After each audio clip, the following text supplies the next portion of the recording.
My favorite definition of psychedelic is a reduction in anxiety because you've seen the bigger picture. And that's different from everything that you said, but it's really kind of the same thing. It all goes back to an experience that takes you out of yourself. Something much bigger than you. A non-ordinary experience. Something that moves your heart off base. Something that's heart moving.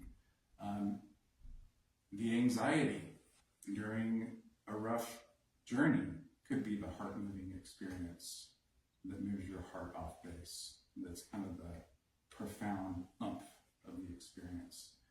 But yeah, a reduction in anxiety because you've seen the bigger picture.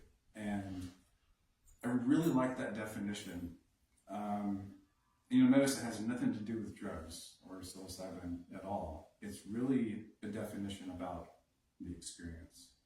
And so one of the things I want to really circle around tonight is that the psychedelic experience is just another experience on a family tree of experiences that are similar.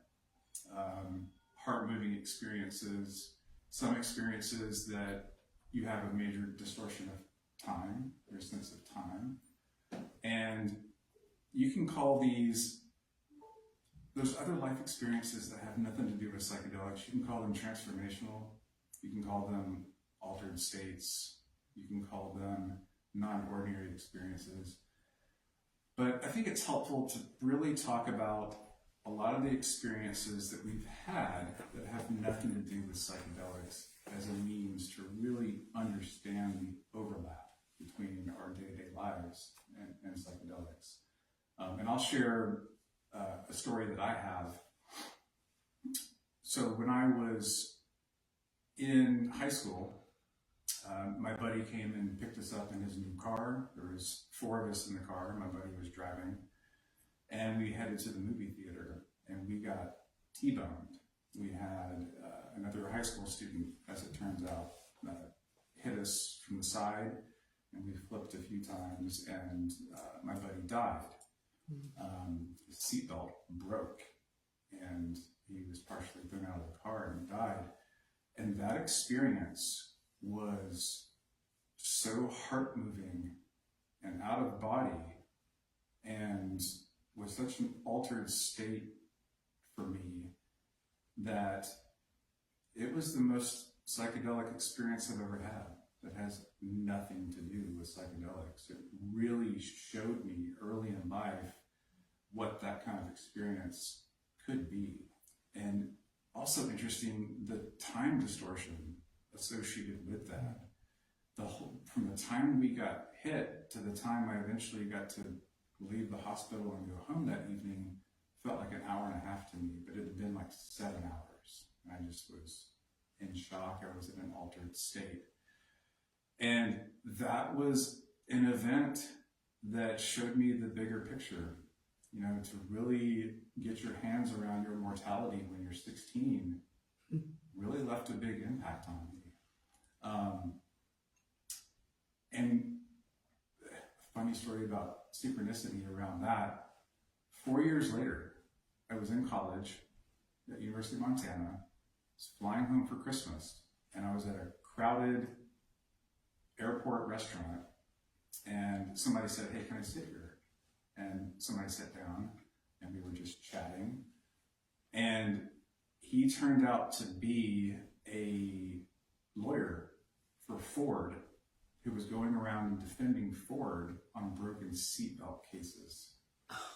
And he had been involved in the case afterwards. That case actually was a landmark case and was really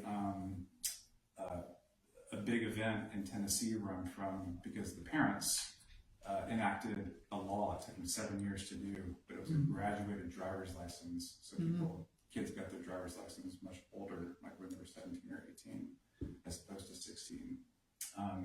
Anyway, that was a huge experience for me. And one of the points I want to drive home is that we've all had experiences, maybe not that experience. Maybe it was the loss of somebody, but maybe it was the birth of somebody. Maybe it was connecting with a really, really good friend over a heart-to-heart conversation, which is a heart-moving experience where you lose track of time that may, move your heart off base and be really profound for you. So even a conversation with a loved one can start to overlap with the foundations of the psychedelic experience. So I just wanted to talk about a real life experience, and if anybody wants to offer a non-psychedelic transformational experience, I'd be happy to hear that, no pressure. But I just wanted to start there so that we can all kind of really revisit the foundation of psychedelics and get away from the current conversation around it, which is around the treatment of anxiety and depression and PTSD, and around the benefits, the operational benefits, and the clinical studies around psychedelics, which is really important. That's important language to develop, and it's important information to get out there that really doesn't resonate with a lot of people. So I like to really connect it to personal experiences that can draw parallels to real life experiences between psychedelics and other profound experiences. Something that Heidi and I were talking about earlier today, which is another way to connect to experiences that most people have had, relationships. So no matter if you're in a married or committed relationship or business relationship, friendship, it doesn't matter. We've all experienced resentment that we build up. Or it doesn't even have to be about relationships. It could be in the store and seeing somebody with a political shirt on that triggers you. And we walk around with these negative filters, these assumptions. And when my wife puts a wine glass in the sink, something that she's told me not to do before, and I see her do it, it makes me upset. Is she better than me? Is she trying to, do as I, do what I tell you, not as I do, type thing? But there's like some resentment there, and we all face that in relationships. And sometimes we talk about it open and lovingly, and most of the time we don't, because we weren't really shown that growing up in most households. So we really apply this negative filter.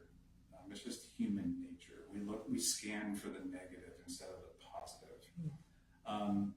And this was something I was reading about in a book recently called The Love Prescription by Julie and John Gottman. And what I thought was really interesting about this is, and they study couples and they put them in situations where they film them and notice how they interact with each other and write everything down, and they're scientists, they're social scientists that way. But what was really interesting is they noticed when they got one partner to simply start saying thank you for the cup of tea or for emptying the dishwasher or whatever, that really shook things up, and it didn't really fix their marriage on a dime or change anything, but it jostled that negative filter loose so that it wasn't so rigid. And I thought that was really interesting, because that's exactly what psychedelics can do. They can jostle that rigidity or that negative filter to where you have more of a positive kind of loving outlook or interaction with your loved ones. And I thought that was really interesting and apropos to this.